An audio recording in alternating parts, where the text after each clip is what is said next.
नमस्कार, मैं कुमार श्रीकांत और वज्रघोष के इस खास प्रोग्राम में आज बात करेंगे थोड़ा अंतर्राष्ट्रीय मामलों को लेकर और भारत में या भारत को लेकर अभी जो रुख है ट्रंप का, या फिर कहा जाए कि तमाम ऐसे मामले जो भारतीय अर्थव्यवस्था पर सीधे असर पहुंचा रहे हैं या फिर पहुंचाने वाले हैं, ज़रा उसको समझने की कोशिश करेंगे। मेरे साथ सुमित पीर जी मौजूद हैं। सुमित सर, आपका बहुत बहुत स्वागत है।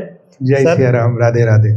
सर, क्या लग रहा है ये ट्रंप का, अंकल ट्रंप जो है वो कब क्या करे, कब क्या बोले, कब किस मुद्दे पर क्या कर दें, कुछ कह दें, उनका कोई समझ नहीं आता। एक रात 50%, फिर सुबह आती है और रात का जो है वो उतरता है तो 25, फिर वो 18, और ये समझ नहीं आता कि वो कब कौन सा टैरिफ भारत पे लगा दें। तो आखिर ट्रंप के दिमाग में क्या चल रहा है सर? देखिए, ट्रंप को अगर समझना होगा तो हमें अमेरिका की अर्थव्यवस्था और अमेरिका का स्ट्रक्चर समझना पड़ेगा। लगभग 39 ट्रिलियन डॉलर का डेट, वो तब जब आप डॉलर छापते हो। आपका डॉलर छापने का खर्चा है 30 सेंट, $100 का, और मेरे और आपको लिए $100 की मेहनत करनी पड़ेगी वो कमाने के लिए। तब आपका 29 ट्रिलियन डॉलर का डेट है। आपका क्रेडिट कार्ड डेट ट्रिलियंस में है, आपका स्टूडेंट लोन्स का डेट ट्रिलियंस में है, आपका हाउसिंग सेक्टर फेल हो रहा, आपके वर्किंग आवर्स कम हो रहे हैं, आपके यहाँ फेंटेनल इतना आ रहा है कि अमेरिका को 2 बार मार ले वो, और कार्डियोवैस्कुलर डिजीजेस बढ़ रही है। एवरेज अमेरिकन साइंस मैथ्स की तरह नहीं जाना चाहता। युवा वहाँ का बहुत ही पीड़ित है, मैं कहूँगा। और ऐसी सोसाइटी में जब अमेरिका को अगर अपने आप को चलाना है, इतिहास उठा के देख लीजिए, हमेशा किसी न किसी के सोसाइटी को साइफन करके, मतलब उनके यहाँ से माल खींच के, पैरासाइटिक एक्टिविटीज़ पे ही अमेरिका चलता है। ये एक वास्तविकता है। अब अमेरिका का दुकान तब तक चलेगी जब तक डॉलर एक इंटरनेशनल करेंसी है। अगर डॉलर कल को इंटरनेशनल करेंसी नहीं रही है तो समझिए अमेरिका की दुकान भी बंद, कुछ तरीके से सस्टेन नहीं कर पाएगा। अब ट्रंप आया, एक बुड्ढी मिलिट्री जो कमज़ोर हो रही है, एक अमेरिका का वर्चस्व जो टूट रहा है, एक डेट ऐसा है कि डेट सीलिंग को रेज करने के लिए 3 बार कांग्रेस का अप्रूवल लेना पड़ा, और नॉर्मल तरीकों से ये डेट कभी वापस नहीं आ सकता था। तो उसने 2-3 चीज़ें की। पहले बोला यार मैं टैरिफ लगाऊंगा, कुछ कैश की व्यवस्था हो जाएगी। 1 ट्रिलियन मोहम्मद बिन सलमान से मांगा, गोल्डन वीज़ा लाया कि 3-4-5 ट्रिलियन की व्यवस्था कहीं से हो जाएगी, पर मेरा डेट कहाँ से उतरेगा? 39 ट्रिलियन का डेट मैं कमा के तो नहीं उतर सकता। अब इतिहास गवाह है, जब ऐसी चीज़ें होती है तो आपको कहीं ना कहीं कब्जा करना पड़ता है। और वो सोने की चिड़िया थी वेनेजुएला, 25 ट्रिलियन डॉलर का तेल उसके अंदर, 300 मिलियन बैरल्स, 330 मिलियन बैरल्स। दूसरी सोने की चिड़िया आपका ग्रीनलैंड, जो उसकी नेटवर्थ है 6 से 7 ट्रिलियन डॉलर है। अगर मैं दोनों का समावेश जोड़ूं तो करीब करीब 30 ट्रिलियन डॉलर का हिसाब किताब बन गया। और अगर मेरा अपना डेट देखो 29 ट्रिलियन डॉलर का, मेरा जीडीपी है 30 ट्रिलियन। तो अगर 30% डेट टू जीडीपी रेशियो है, मेरी इकोनॉमी जो फेल हो रही थी इकोनॉमिक्स के हिसाब से, अचानक बहुत मजबूत हो जाती है। मैं सारे अपने लफड़े झगड़े उतार सकता हूँ, मेरा डॉलर बना रहेगा, और पेट्रो वर्ल्ड पे मैं डोमिनेंस करूँगा। पेट्रो वर्ल्ड पे डोमिनेंस क्या मतलब? अभी जो इस्लामिक वर्ल्ड की डोमिनेंस है पेट्रो वर्ल्ड पे। अब ट्रंप कहता है मेरे पास 55% दुनिया का एनर्जी है, ठीक है, अपना, और जो अमेरिका में डिगिंग करा रहे वो, और वेनेजुएला। 10% मेरी अल्बर्टा पे नज़र है। अगर वो मेरे हाथ लग गया तो 65 हो गया। अगर 65% एनर्जी मैंने कंट्रोल कर ली, न्यूक्लियस मेरे पास है, इकोनॉमी बड़ी मेरे पास है, डॉलर मैं छापता हूँ, मैक्रो इकोनॉमिक्स में 5-6 पैरामीटर आपने 6 में से 5 कंट्रोल कर लिए, तो आपकी दुकान बहुत साल तक चलती रहेगी। और अगर ये नहीं होता तो जो ट्रंप का सबसे बड़ा खतरा आ रहा था वो भारत से नहीं है, ट्रंप का नंबर 1 खतरा चाइना से है। और अगर आप अमेरिका का नेशनल स्ट्रेटजी डॉक्यूमेंट देखें, नंबर 1 एनिमी चाइना। भारत का देखें, नंबर 1 एनिमी चाइना। और रशिया का देखें, नंबर 1 चाइना डिक्लेयर्ड है। ये रिटन डॉक्यूमेंट्स है, इसमें कुछ 19-20 नहीं है। अब जब ये खेल खेलता रहा, ये व्यापारी है, ये बिल्डर है, ये क्या, इसका सोचने का तरीका कैसा है? जैसे मान लीजिए एक प्लॉट है, उसकी कीमत है 100 करोड़, कहता मैं तो 300 का बेचूंगा। मतलब भाई साहब 300 का भाव थोड़ी ना, मैं 300 का ही बेचूंगा। तो फिर आप 125, 150, 120 जितने में आ जाए, ठीक है, आ गया, मेरे को तो 20 मिल ही गए ना। पर इससे इंटरनेशनल डिप्लोमेसी में रिलेशंस खराब होते, पर इससे फर्क नहीं पड़ता रिलेशन किससे खराब हो। अगर भारत जैसा शक्तिशाली देश है तो ये 2 बार सलाम करेगा। स्विट्जरलैंड में जो उनकी प्रेसिडेंट है, उन्होंने इससे ठीक से बात नहीं की, कह रहा मैंने इस पर टैरिफ लगाया। कह रहा क्यों लगाया? कह रहा ठीक से बात नहीं कर रही थी। अच्छा, तो ये अब देखिए, मोहम्मद बिन सलमान के आगे पीछे घूम रहा था, फ्लाई पास कराया, रेड कारपेट लगवाए, 21 तोपों की सलामी दी। जैसे वेनेजुएला का तेल मिला, मैं बहुत पहले टीवी और यूट्यूब चैनल्स पे डिक्लेयर कर चुका था, जिस दिन इसके हाथ वेनेजुएला का तेल लग गया, मोहम्मद बिन सलमान को पूछेगा नहीं। पाकिस्तानियों को यूज किया तब तक जब तक हाँ, मुल्ला मुनीर को खासतौर से। मुल्ला मुनीर तो ऐसा है, उसको तो अब तो ये आपका ख्वाजा आसिफ तो खुद ही कह रहा जी हम तो टॉयलेट पेपर है। अब हम क्या बोले, हम तो उससे आगे ही बोलते हैं, तो खुद ही कहते हैं टॉयलेट पेपर है। अब देखिए उन सस्ते जिहादियों को बुला लिया, चाय कॉफी पिला ली, बोला चलो बेटा काम पे लग जाओ, प्रीपेड जिहाद का मीटर तुम्हारा आप कर दिया। टॉप अप करते हैं ना प्रीपेड जिहाद पे, वो बाद में पैसे नहीं, पहले पैसे वैसे दे दिए, तुम काम करो। अब अमेरिका का जो जनरल था, क्या नाम उसका नाम मैं भूल रहा हूँ, जो भी रिटायर हुआ था, जिसके रिटायरमेंट में मुल्ला मुनीर गया था, अगर आप उसकी सेनेट की हेयरिंग देखें, सेनेट में ठीक कह रहे हो उसको, कह रहे भाई जब तक पाकिस्तानी तरह गंदा काम कर रहे हो हमें वहां जाने की जरूरत, तो तुम चले जाओ। अब मैं आपको एक एग्जांपल देता हूँ। एक ये सी हरक्यूलिस होता है ना, जब ये उड़ता है, इसका ऑपरेटिंग कॉस्ट दिन का 1 घंटे का $30,000 है। 1 घंटे का $30,000 टोटल। अभी एक चक्कर एशिया का वापस करके जाएगा तो लगभग ये 3.5-4 करोड़ रुपए का खर्चा इसका आ जाएगा एक चक्कर का। अगर इतने में आपको कोई बंदा मिले जो आपके लिए जिहाद करे, जो मरे, जिसका बॉडी काउंट भी ना मिले, जो अपने सिपाहियों को जेसीबी खोद के डाल दे और ऊपर मिट्टी डाल दे, तभी तो ख्वाजा आसिफ कह रहा था आजकल हम जनाजों में नहीं जाते। मैंने कहा जनाब जनाजा होगा तो तब जाइएगा ना, जनाजा टिश्यू पेपर। मुल्ला मुनीर के जो ये ब्रिगेडियर है साहब, और ये कहते हैं कि पाकिस्तान को मतलब पेपर की तरह इस्तेमाल करके फेंक दिया। अब किसी ने पूछा वो पैकिंग पेपर था, टिश्यू पेपर था या टॉयलेट पेपर था, तो वो खुद कंफ्यूज थे कि किस पेपर की तरह पाकिस्तान को ट्रंप ने इस्तेमाल करके फेंक दिया। नहीं, मैं कह रहा हूँ अगर आप टॉयलेट पेपर भी कहोगे तो टॉयलेट पेपर की आप तौहीन कर रहे हो, उससे आगे का भी कुछ सोचना पड़ेगा जो हम पब्लिक मीडिया पे बोल नहीं सकते। वैसे एक सीवी करके एक होता है, तो वो लोग समझ जाएंगे मैं क्या कह रहा हूँ। वो अमेरिकन में बड़ा कॉमन स्लैंग है, डीबी भी कहते हैं उसे, तो वो एग्जैक्टली उन पे वो लागू होता है। That is what they are. और हर एक को अपनी औकात समझनी चाहिए। मैं तो उन्हें खुलेआम कहता हूँ, तुम दुनिया में सस्ते जहादी हो, तुम प्रिपेयर्ड जिहाद करते हो। पाकिस्तान में संपन्नता तभी आई जब आसपास में लड़ाई हुई, और ये मैं जो उनको शुरू से कहता था, बेटा तुम्हारे मुल्ला मौलाना जिहाद का भी एक जरिया ढूंढते हैं कि जी हम जिहाद कर रहे थे। अभी ख्वाजा आसिफ खुद कह रहा है जब हम पहली बार अफगानिस्तान में गए कोई जिहाद थोड़ी ना था, तो हमने बोल दिया जिहाद है। फिर 99 में मुशर्रफ को पैसे चाहिए तो उसने फिर जिहाद करने भेज दिया। और अब इशारा कहाँ की तरफ है? 2025 में ट्रंप को बहराम चाहिए था, तालिबानियों ने मना कर दिया था, आके ले ले 20 साल भी लगा रहेगा। तो उसने मुनीर को फोन कर दिया, बेटा ला दे बहराम। उसने नॉर्दर्न अलायंस से बातें शुरू कर दी, नॉर्दर्न अलायंस से बातें करती रेड लाइन पार हो गई, पाकिस्तान अफगानिस्तान की लड़ाई हो गई। ये भी तो जिहाद है। अब टेरिटरी के तालिबान जिहाद कर रहा है, तालिबान जिहाद कर रहा है, बलोच जिहाद कर रहे हैं, ठीक है। पाकिस्तान की आर्मी ईमान तकवा जिहाद फिजिबिल्लाह, we believe in Allah and do jihad in the name of अल्लाह।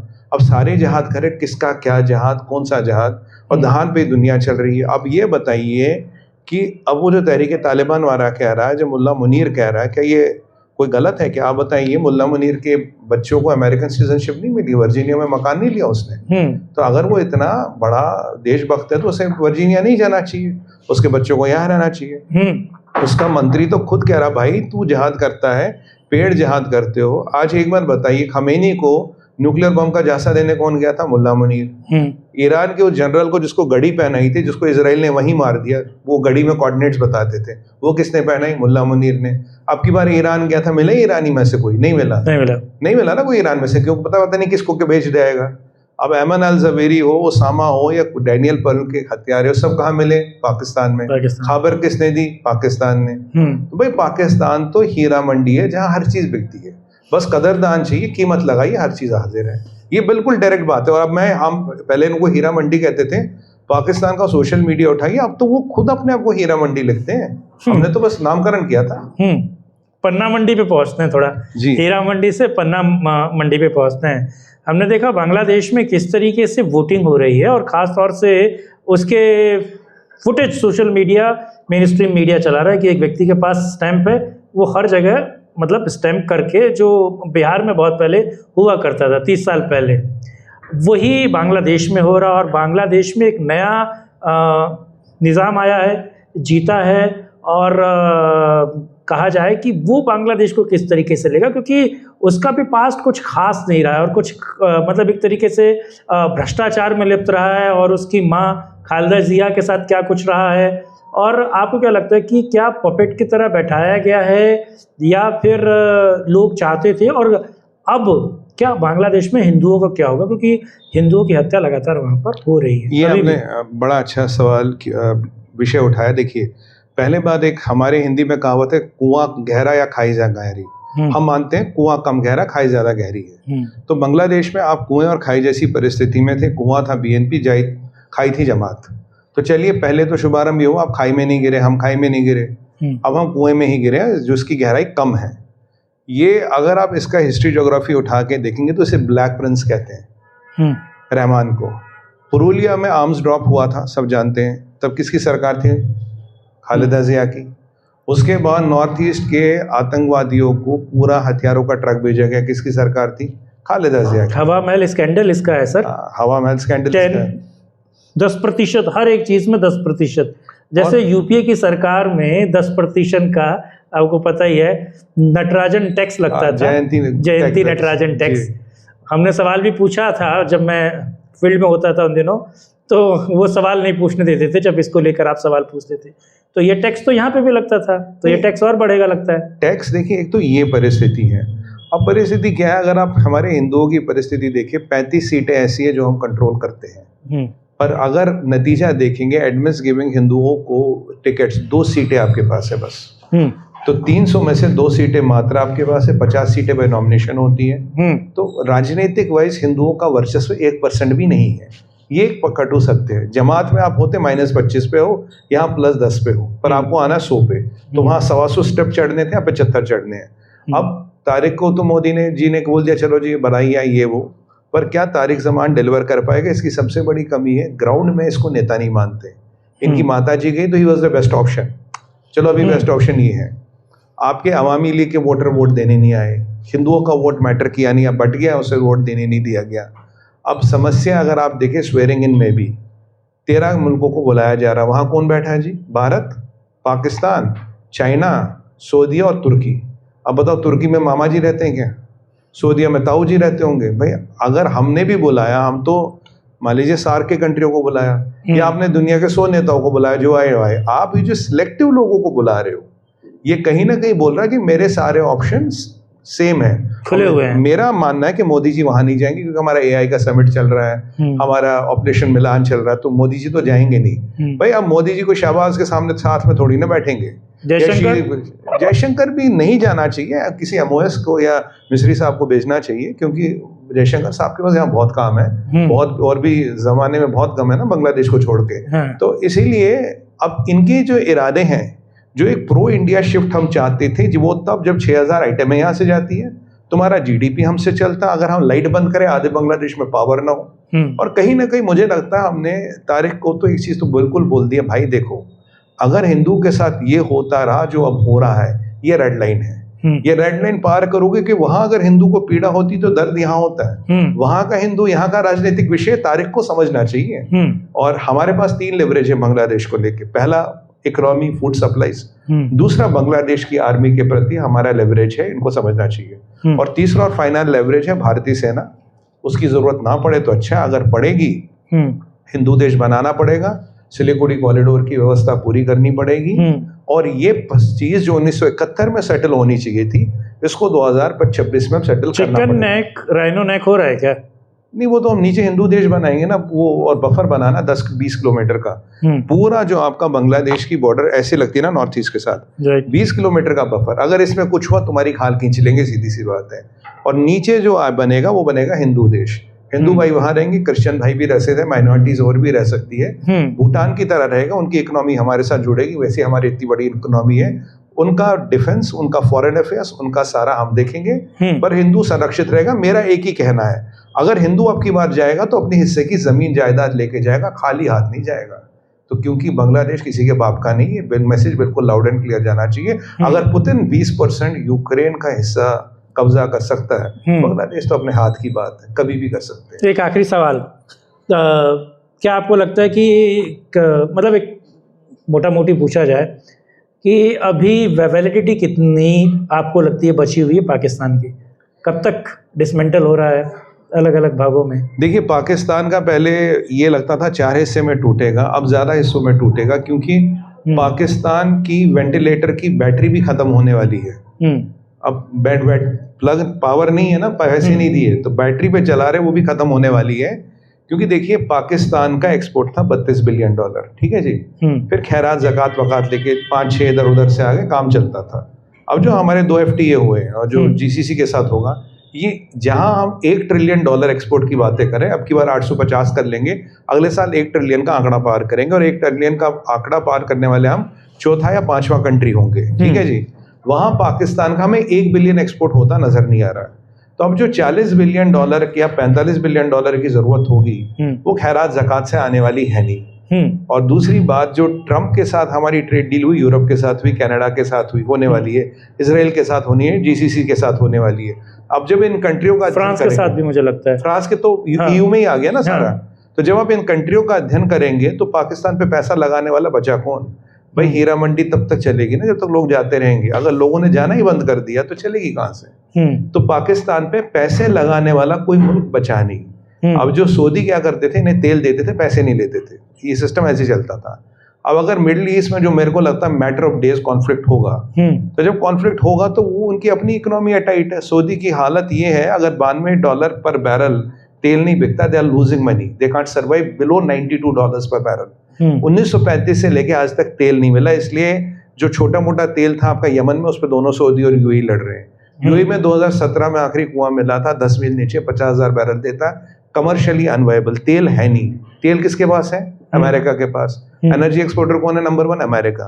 और अल्टीमेटली कल पीयूष गोयल जी का एक इशारा देखिए, उन्होंने कहा हम अमेरिका से कोल, क्रूड, LPG, CNG सब लेंगे और एक बेहतर प्राइस नेगोशिएट होगा बेस्ड ऑन आवर डिमांड, क्योंकि हमारी चीज, our demand is increasing by 7% per year, 7% per year से बढ़ रहे हैं। तो जो हमें रशिया एक स्वीट डील देता तो अमेरिका भी देगा। अमेरिका इसलिए देगा क्योंकि वेनेजुएला का तेल तो फ्री में मिला ना, उनके बाप का तो है नहीं, उस पर डील दे देंगे, हमें अपनी डील मिल जाएगी, हमें क्या मतलब। और जो इस्लामिक ब्लॉक आपको तंग करके रखता था कि तेल की डिपेंडेंस हम पे है, वो बिल्कुल खत्म कर रहे हैं मोदी जी, क्योंकि इस्लामिक ब्लॉक पे तेल की डिपेंडेंस नहीं, और energy dependence is part of national security of any country. तो आर्म्स हो, ऑयल हो, फार्मा हो, इन तीनों चीजों पे हमने आत्मनिर्भरता कर ली। और आखिरी चीज आपको बता दूं, ये कल हमारे CDS साहब ने एक बड़ी अच्छी बात बोली। उन्होंने बोला कि विक्ट्री जो है जय से विजय तक। अब ये जय क्या है? तो जय वीरू वाला जय तो है नहीं, है जय क्या है? जय है ज्वाइंटनेस, A है आत्मनिर्भर, I है इनोवेशन। उन्होंने कहा भारत को अगर जिंदा रहना है और अगर किसी से भी लोहा लेना पड़ेगा अकेले, तो you have to go into this JAI model, jointness, आत्मनिर्भर और innovation. This is the way forward. और वो हर चीज में, हर क्षेत्र में लागू होता है सर, हर क्षेत्र में लागू होता है। तो हमारे साथ थे सुमित पीर, जिनसे हमने अंतर्राष्ट्रीय मुद्दों पर बात की और अलग अलग पहलुओं को समझा। हमने हीरा मंडी को भी समझा और पन्ना मंडी के भविष्य पर भी चर्चा की। सुमित सर, आपका बहुत बहुत धन्यवाद। दर्शकों से अनुरोध है कि इस वीडियो को लाइक, शेयर, चैनल को सब्सक्राइब करें, कमेंट बॉक्स में अपनी राय रखना बिल्कुल ना भूलें। और आज के लिए इतना ही, फिर मिलते हैं, तब तक के लिए जय हिंद, जय भारत, वंदे मातरम, नमस्कार, जय सिया राम। ठीक है सर, हो गया, थैंक यू। चलते हैं ऊपर, अब आपका ऊपर है ना प्रोग्राम।